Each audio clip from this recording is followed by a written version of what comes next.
साथियों, आज हम आप सबसे 20 मई को होने जाने वाली देशव्यापी हड़ताल के बारे में बात करेंगे।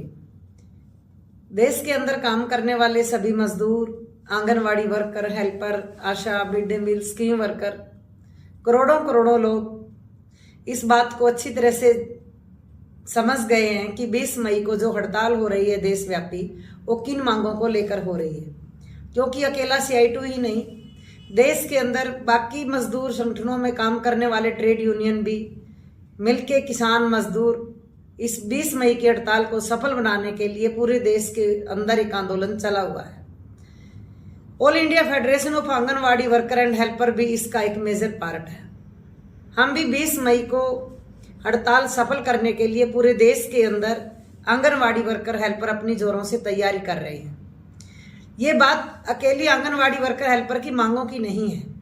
ये जो 4 लेबर कोड हिंदुस्तान की सरकार लेकर आई है और हिंदुस्तान के मजदूरों के ऊपर जो इतना बड़ा हमला है, उसका मुकाबला करने के लिए हिंदुस्तान की मजदूर जमात को इकट्ठा होने के अलावा कोई दूसरा चारा नहीं है और उसके खिलाफ आंदोलन तेज करने के बिना भी कोई गुजारा नहीं है।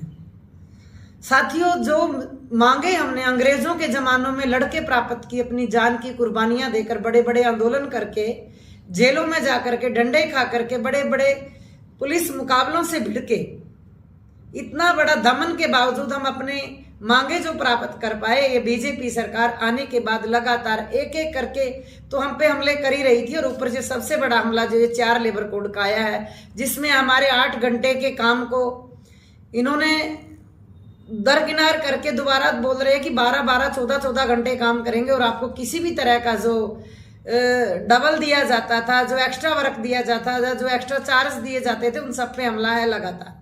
हमारे संगठन बनाने के कानूनों के ऊपर हमला हो रहा है। हम जाके बात नहीं कर सकते, हमारी बार्गेनिंग पे हमला हो रहा है। तो इसलिए जो हमारे 4 लेबर कोड लेकर के मजदूरों के अधिकारों के ऊपर जो हमले हो रहे हैं, उन हमलों का मुकाबला करने के लिए जो देशव्यापी हड़ताल 20 मई को की जा रही है, हम सबको उसमें बढ़ चढ़ करके भाग लेकर के अच्छी तैयारी के रूप में पहुंचना है।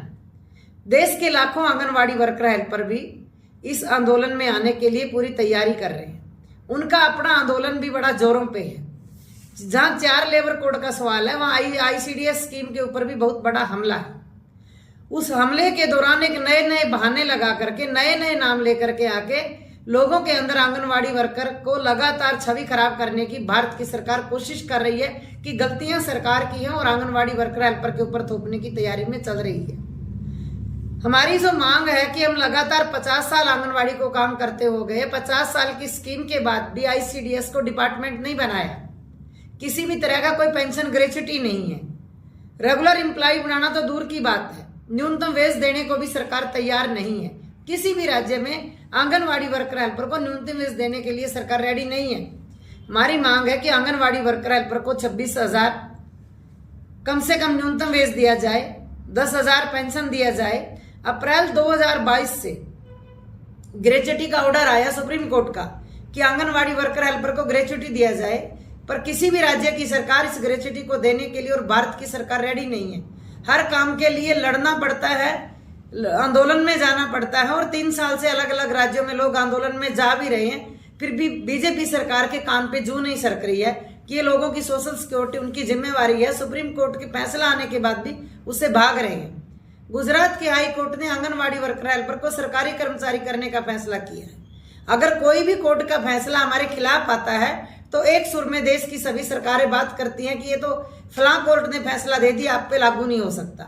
जब देश की अलग अलग मानयोग कोर्ट ने हमारे हक में फैसला दिया है, मानयोग सुप्रीम कोर्ट ने हमारे हक में फैसला दिया है, तो कोई भी राज्य की सरकार उसको खुशी खुशी मानने को तैयार नहीं है। ICDS के ऊपर लगातार आंगनवाड़ी वर्कर हेल्परों पे काम का बोझ बढ़ता जा रहा है। डिजिटल के नाम पे आंगनवाड़ी वर्करों का लगातार शोषण किया जा रहा है। खाने में एक भी दाना बढ़ाना नहीं, आंगनवाड़ी वर्कर का मानदेय बढ़ाना नहीं, बजट में लगातार कटौती हो रही है, राशन में कोई बढ़ोतरी नहीं है, क्वालिटी में कोई बढ़ोतरी नहीं है। सिर्फ फोटो खींचो, डिजिटलाइजेशन करो, पोषण ऐप डाउनलोड करो, उस पर भरो।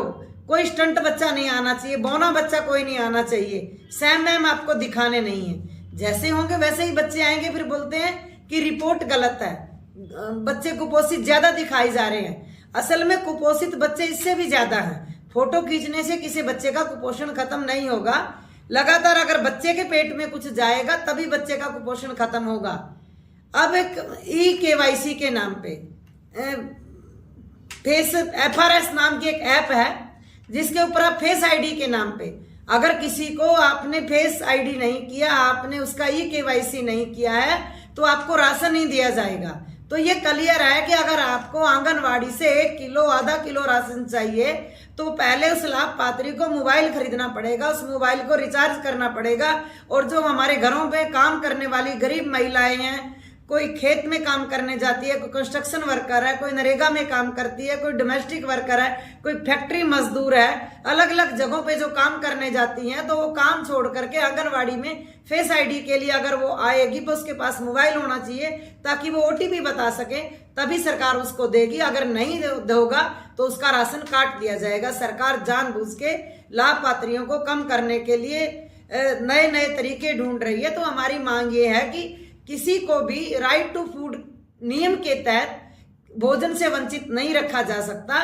अगर आंगनवाड़ी केंद्रों के अंदर सभी को फूड देना सरकार असल में चाहती है तो ये FRS का और ये जो OTP KYC का जो नियम है इसको बंद करना चाहिए और हर लाभपात्री है जो वो राशन का हकदार है, इसके ऊपर ये नए नए नियम ना थोपे जाएं।